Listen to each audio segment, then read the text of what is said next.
রাম এখানে রাজা নন, ঘরের ছেলে। আদরের নাম রামলালা। সেই রামলালার মূর্তি বসেছে অযোধ্যায়, আর কদিন পরেই প্রাণ প্রতিষ্ঠা। শুক্রবার সামনে এলো রামলালার এই মূর্তি। এদিনই 21 বৈদিক বিধি মেনে উন্মোচন করা হয় রামলালা মূর্তির মুখ। এই অনুষ্ঠানের নাম দেয়া হয় নেত্রমেলন।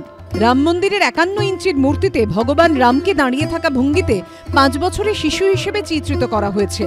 কালো পাথরের তৈরি এই মূর্তিটি তৈরি করেছেন মাইসোরের শিল্পী অরুণ যোগীরাজ। ওজন প্রায় 200 কেজি। শুক্রবার হলো অগ্নি উপাসনা, করা হয় মূর্তির চক্ষুদান। আজকে মূলত দুটো অনুষ্ঠান রয়েছে, একটা হচ্ছে পবিত্র অগ্নি প্রজ্বলন এবং দ্বিতীয় বিষয়টি হচ্ছে যে নবগ্রহের প্রতিষ্ঠা এবং যজ্ঞ, অর্থাৎ 22 তারিখ প্রাণ প্রতিষ্ঠার আগে এই কর্মসূচিগুলো রয়েছে। রামলালার জন্য দেশের নানা প্রান্ত থেকে আসছে নানা উপহার। সেই সব উপহারের মধ্যে সবার নজর কেড়েছে এই ঘণ্টা, যার ওজন 2400 কেজি, অর্থাৎ 24 কুইন্টাল। রামচন্দ্রের জন্য ভারতের নানা প্রান্ত থেকে নানা উপহার এসে পৌঁছচ্ছে। আমার সামনে এই মুহূর্তে যেটা রয়েছে এটা এসেছে দক্ষিণ ভারত থেকে।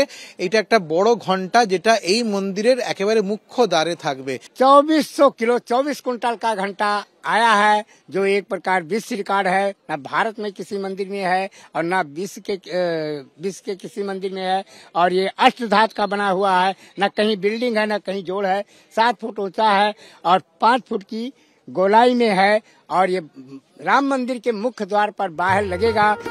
মন্দির উদ্বোধনের দিন নিবেদনের জন্য এদিন উত্তরপ্রদেশের সংস্থা মধুরিমার তরফ থেকে 56 ভোগ তুলে দেয়া হয় মন্দিরের প্রধান পুরোহিতের হাতে।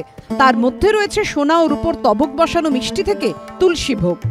22শে জানুয়ারি প্রাণ প্রতিষ্ঠার দিন রামলালাকে কিন্তু দেওয়া হবে বিভিন্ন ধরনের ভোগ। তার মধ্যে রয়েছে এই 56 ভোগও। আমরা দেখতে পাচ্ছি এখানে 56 রকমের ভোগ রয়েছে এবং যার মধ্যে সোনার তবক দেওয়া মিষ্টি রয়েছে। পরপর আমরা দেখতে পাচ্ছি সোনার তবক দেওয়া মিষ্টি রয়েছে, রূপোর তবক দেওয়া মিষ্টি রয়েছে। देखिए उस दिन अब इसके बढ़ के क्या होगा, 56 प्रकार के भोग।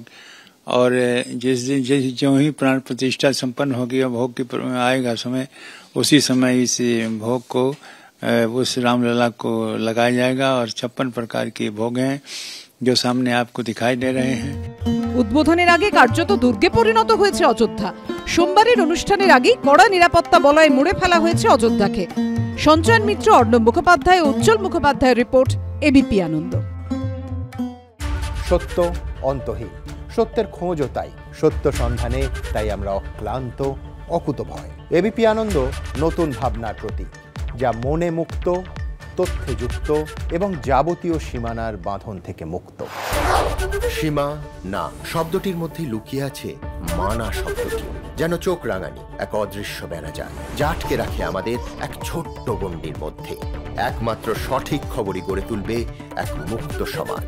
সেই জগৎ গড়ার লক্ষ্যে কোনো সীমানার ঠুকুটি আমরা মানব না। এবিপি আনন্দ এগিয়ে থাকে, এগিয়ে রাখে।